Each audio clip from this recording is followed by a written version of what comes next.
Shalom Bapak Ibu dan saudara yang kasih Tuhan. Mengucap syukur untuk hari baru, akhir pekan, anugerah Tuhan. Hari ini saya mengajak kita untuk membaca serta merenungkan firman Tuhan.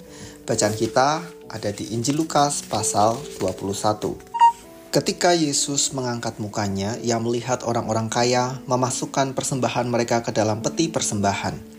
Ia melihat juga seorang janda miskin memasukkan 2 peser ke dalam peti itu. Lalu ia berkata, "Aku berkata kepadamu, sesungguhnya janda miskin ini memberi lebih banyak daripada semua orang itu. Sebab mereka semua memberi persembahannya dari kelimpahannya, tetapi janda ini memberi dari kekurangannya, bahkan ia memberi seluruh nafkahnya." Ketika beberapa orang berbicara tentang bait Allah dan mengagumi bangunan itu yang dihiasi dengan batu yang indah-indah dan dengan berbagai-bagai barang persembahan, berkatalah Yesus, "Apa yang kamu lihat di situ? Akan datang harinya di mana tidak ada satu batu pun akan dibiarkan terletak di atas batu yang lain. Semuanya akan diruntuhkan." Dan murid-murid bertanya kepada Yesus, katanya, "Guru, bila manakah itu akan terjadi? Dan apakah tandanya kalau itu akan terjadi?" Jawabnya, "Waspadalah, supaya kamu jangan disesatkan. Sebab banyak orang akan datang dengan memakai namaku dan berkata, 'Akulah dia,' dan saatnya sudah dekat. Janganlah kamu mengikuti mereka. Dan apabila kamu mendengar tentang peperangan dan pemberontakan, janganlah kamu terkejut.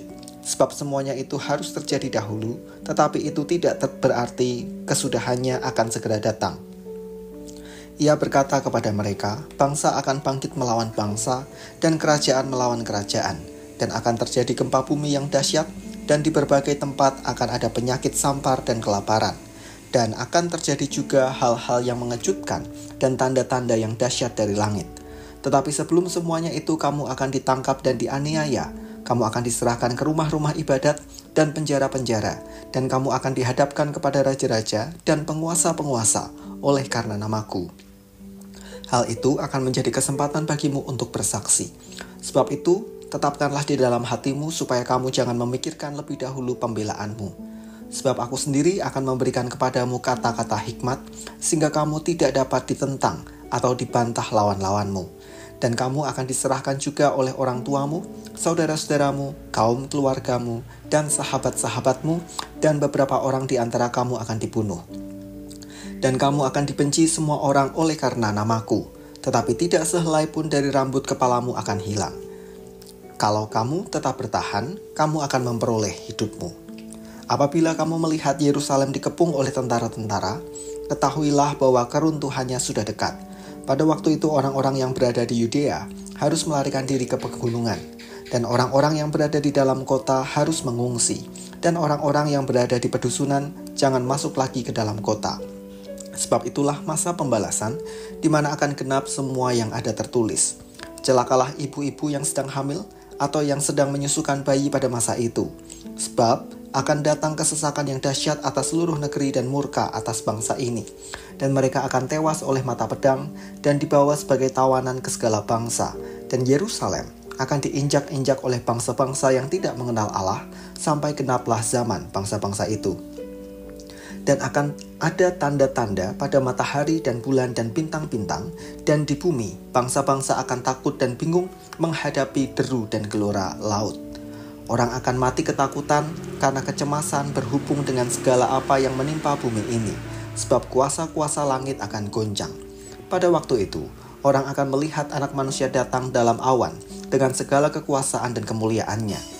Apabila semuanya itu mulai terjadi, bangkitlah dan angkatlah mukamu, sebab penyelamatmu sudah dekat.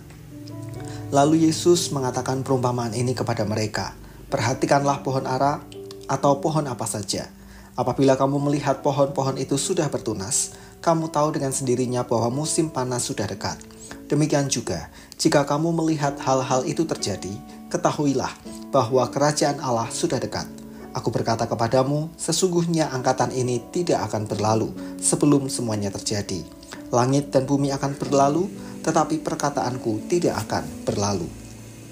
Jagalah dirimu supaya hatimu jangan syarat oleh pesta pora dan kemabukan, serta kepentingan-kepentingan duniawi, dan supaya hari Tuhan jangan dengan tiba-tiba jatuh ke atas dirimu seperti suatu jerat.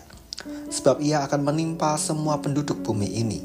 Berjaga-jagalah senantiasa sambil berdoa, supaya kamu beroleh kekuatan untuk luput dari semua yang akan terjadi itu, dan supaya kamu tahan berdiri di hadapan Anak Manusia.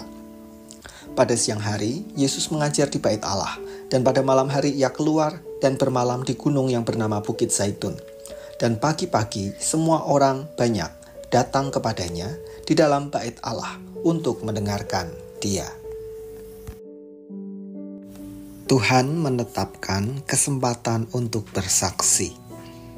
Seorang janda memasukkan 2 peser sebagai persembahannya.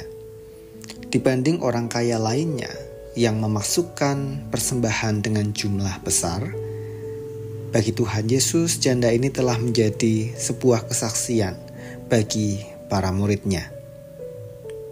Ketika banyak orang mengagumi Bait Allah yang berdiri megah, Tuhan Yesus menubuatkan bahwa kemegahan itu akan berganti dengan kejatuhan. Semua runtuh bukan hanya bangunannya, tetapi rasa bangga umat. Lebih dari itu, berbagai tanda akan terjadi untuk menguji umat Tuhan. Salah satu yang menarik, Tuhan Yesus menyatakan bahwa orang percaya akan dihadapkan pada penghakiman manusia atas imannya. Dan Tuhan Yesus menekankan, di saat itulah kesempatan yang baik untuk bersaksi. Dan kesaksian itu akan dikuatkan oleh kata-kata hikmat yang Tuhan curahkan.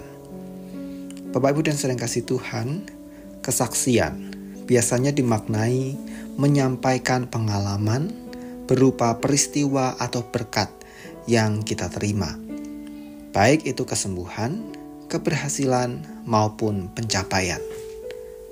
Dalam hal ini pun, seringkali kita malu menyaksikan kebaikan Tuhan.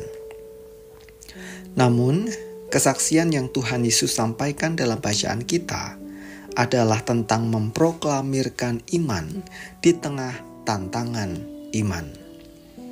Tentu ini kesaksian yang tidak mudah. Oleh karenanya, kita sangat memerlukan tuntunan Tuhan. Beberapa waktu lalu, saya ditanya seseorang tentang Allah Tritunggal. Ia bukan orang yang tidak mengenal Tuhan. Hanya selama ini, ia belum menemukan suatu penjelasan yang dapat diterima. Situasi ini bagi kita, kalau kita ingin cari aman, pasti kita akan milih mengelak. Tetapi jika kita menyadari bahwa ini adalah kesempatan yang baik yang Tuhan tetapkan untuk menyaksikan iman kita, maka percayalah Tuhan akan memimpin bahkan setiap kata yang keluar dari mulut kita.